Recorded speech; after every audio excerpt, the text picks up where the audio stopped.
माध्यमिक शिक्षा मंत्री जी से प्रश्न पूछने का अवसर दिया।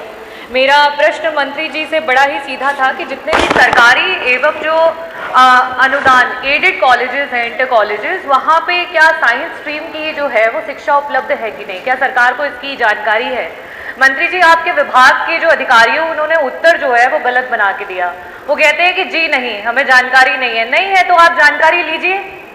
अध्यक्ष जी, यह सरकार रामराज की बात करती है और जब बच्चों की शिक्षा की बात आती है, मैं बच्चों की तरफ से सरकार को 2 लाइनों में ये कहना चाहूंगी कि श्री रामचंद्र कह गए सिया से ऐसा कलयुग आएगा, मेरे नाम से सत्ता पाकर सबको आंख दिखाएगा, धर्मों पर लड़वाएगा और जाति पर बंटवाएगा, गरीबों के बच्चों की शिक्षा को रौंदा जाएगा। सुन लीजिए, गरीबों के बच्चों की शिक्षा को रौंदा जाएगा। जो शिक्षा को पाएगा, जो शिक्षा को चाहेगा, उसको वो मार भगाएगा। पूरा करने दीजिए। और ऐसा करके वैसा करके बस अपना मकसद पाएगा। मंत्री जी, बस अपना मकसद पाएगा। मेरा पहला जो प्रश्न है मंत्री जी आपसे ये है कि जो आर्टिकल 51AH कहता है, फंडामेंटल जो ड्यूटी है हम सभी की, भारतीय जो नागरिक हैं उनकी, कि हमें अंधविश्वास से दूर रहना चाहिए और साथ ही साथ हमें जो है विज्ञान और तर्क पे आधारित जो है सोच रखनी चाहिए। जब हमारे बच्चों के पास विज्ञान की शिक्षा ही नहीं रहेगी, और मैं ये कहना चाहूंगी कि आपका जो डेटा है, आपका जो उत्तर है वो इतना गलत है कि मैं मछली शहर के Khoyri inter college, Utrai inter college, Gohka inter college, Baderi inter college, Mogalpur inter college और ना जाने इतने इंटर कॉलेजेस, 90% उत्तर प्रदेश में इंटर कॉलेजेस हैं। आज किन्हीं ना किन्हीं कारणों की वजह से सरकार वहां पे जो है बच्चों को साइंस की पढ़ाई नहीं दे रही है। मेरा पहला प्रश्न आपसे ये है कि इन इंटर कॉलेजेस में क्या साइंस की शिक्षा को लागू किया जाएगा? 1982 से लेकर के जहां 22 लाख बच्चे होते थे जो 11-12 की पढ़ाई करते थे, आज वो 55 लाख हो चुके हैं। लेकिन आपके जो टीचर्स के पद हैं वो सृजन ही नहीं हो पाए हैं। श्री रामचंद्र जी को भी उनके महर्षि जो हैं वशिष्ठ मिले थे। हमारे बच्चों को शिक्षक क्यों नहीं दे पा रही है सरकार? रामराज की बात करती है। मेरा दूसरा बड़ा सटीक प्रश्न आपसे ये रहेगा कि 2017 से लेकर के अभी तक जितने भी हमारे प्रिंसिपल्स रिटायर हुए थे, इंटर कॉलेजेस में एक भी प्रिंसिपल नहीं पहुंच पाए। मंत्री जी, उनको पहुंचाने का काम करेंगी। विभिन्न जो हमारे क्षेत्र हैं उनके जो है टीचर्स नहीं अवेलेबल है, उनको पहुंचाने का काम करेगी। यहां तक कि इंटर कॉलेजेस में ग्रुप डी स्टाफ नहीं है, आउटसोर्सिंग पे नहीं है, परमानेंट तो दूर की बात है, क्या उनको वापस से देने का काम करेंगे? मंत्री जी, ये जो साइंस से संबंधित है ना, उसी का उत्तर दे दीजिए, क्योंकि प्रश्न वही है, मूल प्रश्न वही है ना। आदरणीय अध्यक्ष जी,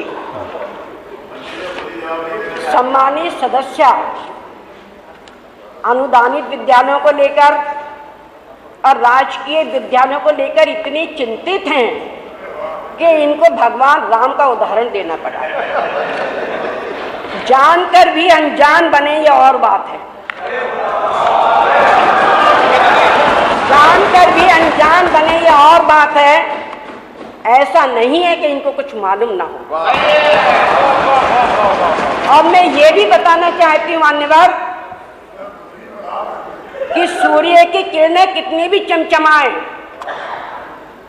लेकिन समुद्र की लहरों को सुखा नहीं सकती। तो मैं ये बताना चाह रही हूँ कि जो सम्मानित सदस्य ने चिंता व्यक्त की है, उस संबंध में मान्यवर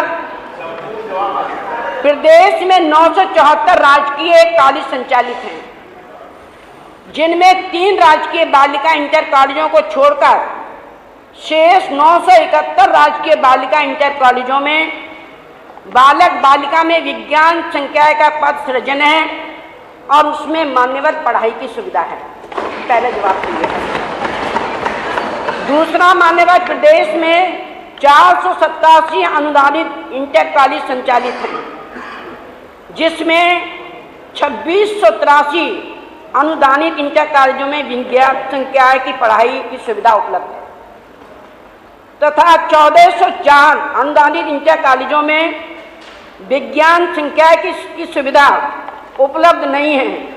वो उपलब्ध इसलिए नहीं है कि प्रबंध तंत्र के आधार पर, प्रबंध तंत्र के आवेदन के आधार पर ये सुविधा उपलब्ध की जाती है। अभी तक किसी प्रकार का कोई भी उनके यहाँ से पत्रावली नहीं आया।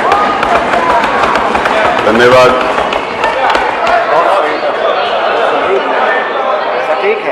विषय पर उत्तर में आया है कि सभी साइंस स्ट्रीम हर इंटर कॉलेज में है।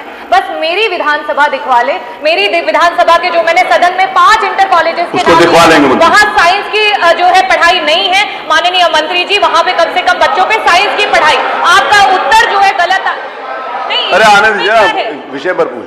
ये विषय पे है, मेरा विषय यही था कि साइंस की पढ़ाई होनी इनके चाहिए। मंत्री जी, इनके क्षेत्र के जो विद्यालय है उसमें दिखवा लीजिए।